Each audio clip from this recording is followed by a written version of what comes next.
My friend A.G. Noorani was a journalist, erudite, versatile, brave, fiercely independent, and inexhaustibly productive on issues that matter.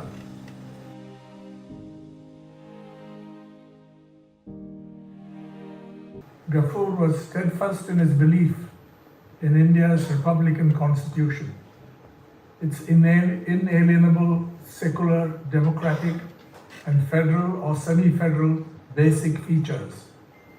Both as a lawyer and as a journalist, he stood rock-like in his defense of citizens' fundamental rights, the right to equality, the right to freedom of speech and expression, the right to life and personal liberty, protection against arbitrary arrest and detention, the right to freedom of religion, and cultural and educational rights. In his writings, he brought his constitutional and legal expertise to bear on the right to constitutional remedies. When any of these fundamental rights was violated or trodden upon, which happened quite often, he did not spare the offender. This he did without fear or favor.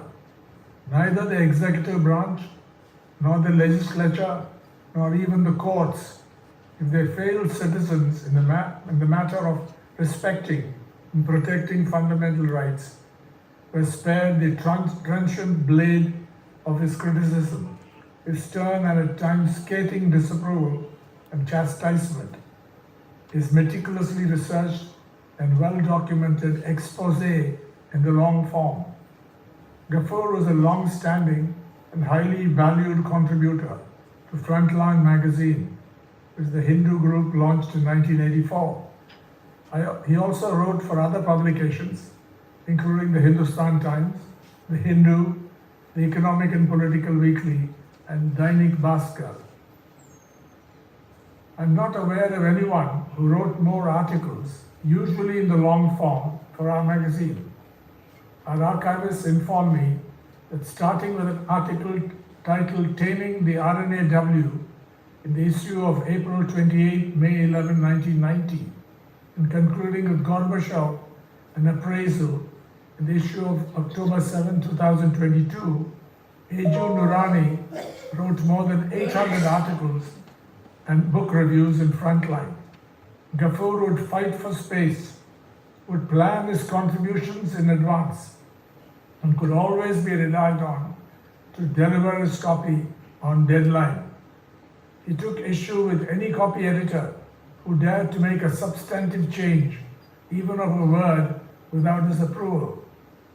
I recall altering what I thought was a loaded word into something more descriptive in an article he wrote on the India-China border dispute. Sure enough, he remonstrated with the editorial desk and complained to me about the unauthorized change. But when he learned that I was the culprit and had made the small but significant change, he accepted it sportingly with a laugh. Whether he was persuaded I was right, or whether he accepted the editing out of personal affection for me, I never found out. What I do know, however, is that he took it as a personal defeat if he ever missed contributing to an issue for whatever reason. Of course, he almost never missed an issue. A veteran journalist, writing admiringly of A.G. Noorani's original contributions on Kashmir, and especially his Kashmir formula, recalled an observation I had made several years earlier at a book launch in New Delhi. I had described Ghaffur's ability to find obscure references and documents on an issue that mattered within minutes. I had remarked that he found these references and documents in a way that could not be matched by all the resources we had or could summon within our media organization. This was no hyperbole. It was literally true, whether the subject was the making of the Indian Constitution, or Kashmir and its modern political and constitutional history, or Savarkar and his long and checkered political journey, or the RSS, or the assassination of Mahatma Gandhi and the conspirators behind it, or the Babri Masjid, or the India-China boundary dispute, or corruption and ministerial misconduct. The thing I noted with appreciation as an editor was the way in which Ghaffur would push the exercise of freedom of expression right up to the limits prescribed by India's quite illiberal free speech jurisprudence. He did this without ever getting the publication into trouble.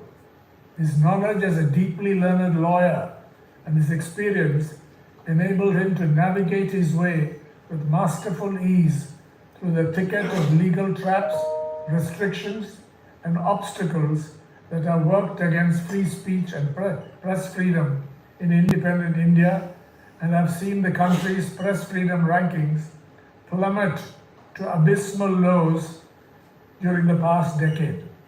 I need not dwell on the well-known fact that Ghaffur did original research and wrote learned articles and books on a wide range of subjects, including constitutional questions relating to the President, Parliament and States, the Kashmir dispute, 1947 to 2012, Article 370, the trial of Bhagat Singh and the miscarriage of justice in the colonial legal system, the India-China boundary problem, the RSS and the BJP, Savarkar and Hindutva, the Babri Masjid, ministerial misconduct, and the rights of citizens. Ghaffur was a wonderful friend, a raconteur, a man of varied interests, although he told me once that he never read fiction in his later years because he had no time for it. He loved to travel to new places,